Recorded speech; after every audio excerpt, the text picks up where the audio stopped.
NASA spent $2.7 billion on a launch tower. It's broken. SpaceX built theirs for $100 million. It catches rockets. How did this happen?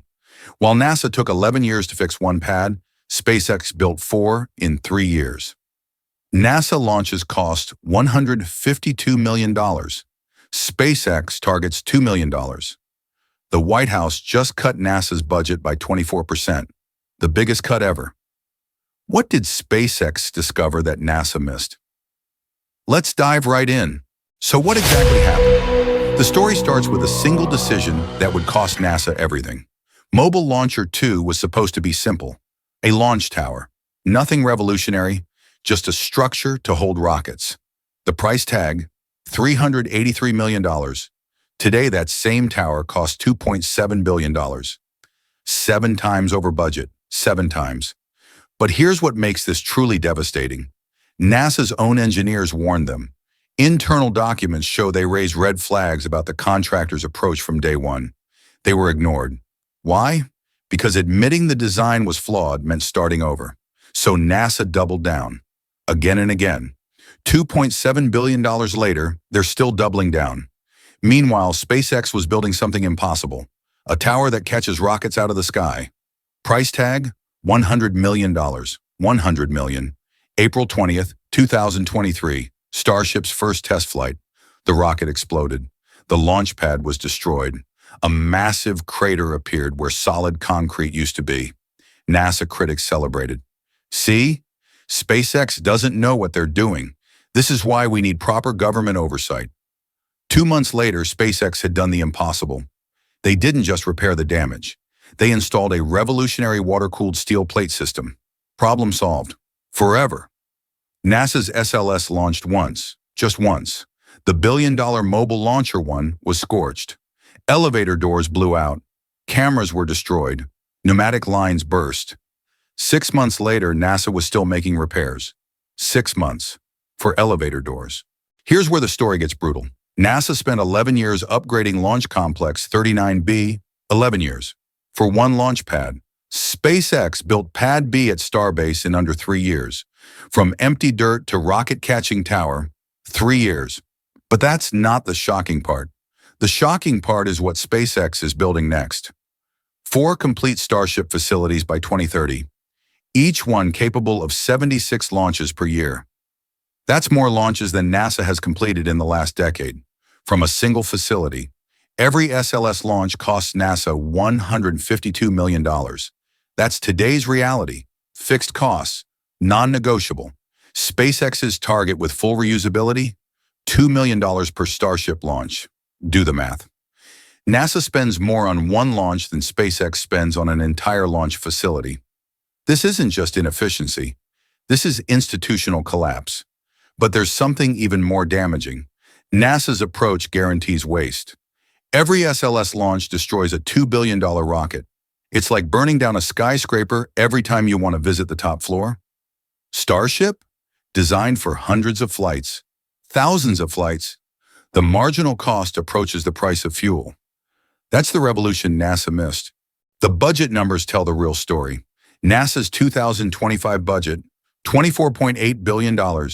Their 2026 proposal, $18.8 billion. That's a 24% cut, the largest in NASA's history. Why? Because politicians are asking uncomfortable questions. Why spend $2.7 billion on a launch tower when a private company builds better ones for $100 million? The answer is devastating. NASA has become a jobs program, not a space program. SpaceX has become the space program. Here's the dirty secret nobody talks about. NASA doesn't build anything anymore. They hire contractors. Those contractors hire subcontractors. Those subcontractors hire more subcontractors. Each layer adds cost. Each layer removes accountability. When Mobile Launcher 2 went over budget, who was responsible? The contractor blamed NASA. NASA blamed the contractor. The Inspector General blamed everyone. SpaceX builds their own hardware. When something goes wrong, they know exactly who to blame. Themselves, so they fix it. NASA's best engineers are leaving. Where are they going? SpaceX, Blue Origin, Relativity Space, Anywhere but NASA. Why? Because at NASA, brilliant engineers spend their careers writing reports. At SpaceX, they build rockets that land themselves. The institutional knowledge is walking out the door. NASA's future is walking into SpaceX's building. NASA pioneered space exploration. They invented most of the technologies SpaceX uses today. So why can't they innovate anymore? The answer is culture. Innovation requires risk. Risk requires failure. Failure requires acceptance. NASA's culture has evolved to avoid failure at all costs. The cost of avoiding failure? The inability to succeed. When SpaceX fails, they learn. When NASA fails, they hire consultants to write reports about why they failed. Elon Musk wants to launch hundreds of Starships to Mars, every 26 months when the launch window opens. That requires infrastructure that doesn't exist yet. But here's what does exist. A company that can build launch facilities in 3 years instead of 11. A company that can catch rockets instead of just launching them. A company that treats $100 million as reasonable for revolutionary technology. NASA spent $2.7 billion and got elevator doors that blow out. SpaceX spent $100 million and got arms that catch rockets. Which approach gets us to Mars? Those massive robotic arms that caught the Super Heavy booster? They're engineering marvels. Each arm handles 200 tons of metal screaming down at hundreds of miles per hour. The precision is inhuman. The timing is perfect. The execution is flawless. And they make it look easy. This isn't just catching a rocket. This is redefining what's possible.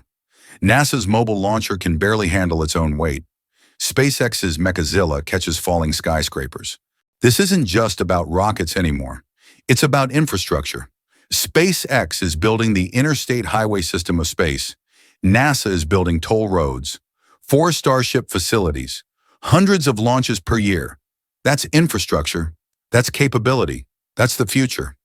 NASA has 2 SLS pads, maybe 8 launches per year total. That's not infrastructure. That's a museum exhibit. Full reusability changes everything. When rockets become reusable, launch costs collapse. When launch costs collapse, space becomes accessible. When space becomes accessible, everything changes. NASA's approach is fundamentally flawed. They're building rockets designed to be thrown away. SpaceX is building rockets designed to be used again, and again, and again. Remember the criticism after Starship's first test? SpaceX is reckless. They don't follow proper procedures. This is why we need NASA's careful approach. 2 months later, SpaceX had solved the problem permanently. NASA's careful approach? 6 months to fix elevator doors. The difference? SpaceX treats failure as data. NASA treats failure as a scandal. SpaceX has 4 years to prove Mars is possible. 4 years to build the infrastructure. 4 years to demonstrate the technology. 4 years to change human history. NASA has 4 years to explain why they spent $2.7 billion on a launch tower. 4 years to justify their existence. 4 years to prove they're still relevant. The clock is ticking, the future is watching, and everyone knows who's winning this race. But here's the question that should terrify NASA leadership. What happens when SpaceX doesn't need them anymore? When private companies can build better infrastructure for less money in less time? When they can catch rockets, NASA can barely launch. When they can reach Mars while NASA is still fixing elevator doors. What happens to the agency that once put humans on the moon? The answer is unfolding right now, in real time, with every SpaceX success and every NASA failure. And the most terrifying part? This is just the beginning. So here's what we learned. NASA spent $2.7 billion and got broken elevator doors. SpaceX spent $100 million and got rockets that catch themselves. But this isn't really about money. It's about mindset. It's about what happens when you embrace failure versus what happens when you fear it. SpaceX found NASA's fatal flaw. They forgot how to innovate. They became so focused on avoiding mistakes that they lost the ability to make breakthroughs. The real question isn't whether SpaceX will reach Mars. It's whether NASA will still be relevant when they do. This story is far from over. SpaceX is building 3 more facilities. NASA is still fixing their first tower. The gap isn't closing. It's widening. What do you think? Is this the end of NASA's space dominance? Or can they still turn things around? Let me know in the comments below. And if you want to see how this space race plays out, subscribe to Space Core, because the next chapter is going to be even more shocking. The future of space exploration is being decided right now. Don't miss what happens next.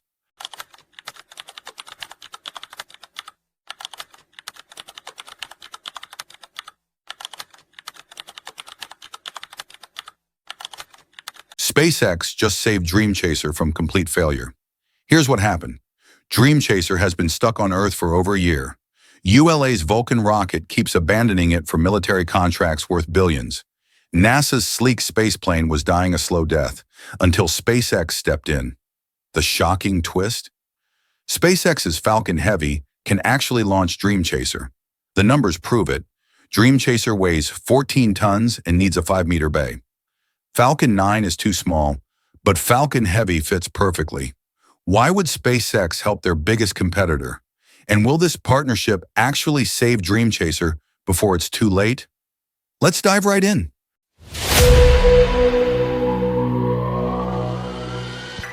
Back in 2011, America lost something magical. Those massive white wings, gliding down runways like futuristic airplanes. The space shuttle era was over. NASA was left scrambling for alternatives. For over a decade, SpaceX's Dragon became the workhorse, carrying everything to the International Space Station. But engineers never stopped dreaming about winged spacecraft. Enter Dreamchaser, Sierra Space's attempt to bring back that shuttle elegance, a sleek, compact space plane that launches like a rocket, but lands like a fighter jet. It's beautiful, it's practical, and it's been sitting in a hangar for months. Here's where the story gets heartbreaking. Dreamchaser wasn't supposed to be stuck. It was supposed to be flying cargo missions by now, competing directly with SpaceX's Dragon. But something went terribly wrong. What turned this promising spacecraft into a very expensive paperweight? November 2023, Sierra Space rolls out Dreamchaser Tenacity for the world to see. The spacecraft is ready, tested, cleared for flight. The target launch date? April 2024. Engineers are confident. NASA's watching. The space industry is excited. But there's one problem. Dreamchaser needs a ride to space, and that ride is ULA's Vulcan rocket. Vulcan itself had been delayed for years. When it finally flew in January 2024, everyone thought the path was clear, but ULA had other priorities. The military was offering billions for national security launches. Amazon's Kuiper constellation needed 18 launches minimum. Dreamchaser, it could wait. October 2024, Vulcan launches its second mission, not Dreamchaser, but a test payload for military certification. The irony is crushing. By this time, Dreamchaser was actually ready to fly, but Vulcan either lacked the hardware or simply couldn't spare a launch slot. Think about this. You've spent years building the perfect spacecraft, but your taxi driver keeps picking up other passengers. How long would you wait? The answer was about to shock everyone. You might think, just use a different rocket. But space engineering doesn't work that way. Dreamchaser wasn't designed for just any launcher. It has specific requirements that make rocket shopping incredibly difficult. First, the size problem. Dreamchaser is massive. 14 tons when fully loaded with its cargo module. That's like launching a fully loaded school bus into orbit. But weight isn't the only issue. The real killer is dimensions. Dreamchaser needs a payload bay that's exactly 5 meters wide. Even with its wings folded, it's still a chunky aircraft. The total length with cargo module? 13.6 meters. That's longer than 2 city buses parked end to end. Most rockets simply can't accommodate these dimensions. It's like trying to fit a fighter jet into a shipping container. The math just doesn't work. But here's where the story takes an unexpected turn. SpaceX's Falcon 9 is the most reliable rocket in the world. It launches more often than any other vehicle, costs less than competitors, and has a nearly perfect success rate. It would be the obvious choice for Dreamchaser, except for one crushing detail. Falcon 9's payload bay is only 4.6 meters wide. Dreamchaser needs 5 meters. That 4-inch difference might as well be 4 miles. It's physically impossible, But SpaceX has another rocket, Falcon Heavy. It's essentially 3 Falcon 9s strapped together, creating a monster capable of lifting massive payloads. More importantly, it can be equipped with larger fairings. The numbers work perfectly. Falcon Heavy can lift Dreamchaser's 14-ton weight. It can accommodate the 5-meter width requirement. And unlike Vulcan, it's actually available for commercial customers. But here's the twist nobody saw coming. Why would SpaceX help launch their biggest competitor? SpaceX dominates commercial cargo delivery to space. Dragon is their golden goose, flying multiple times per year, generating hundreds of millions in revenue. Helping Dreamchaser would literally be helping their competition.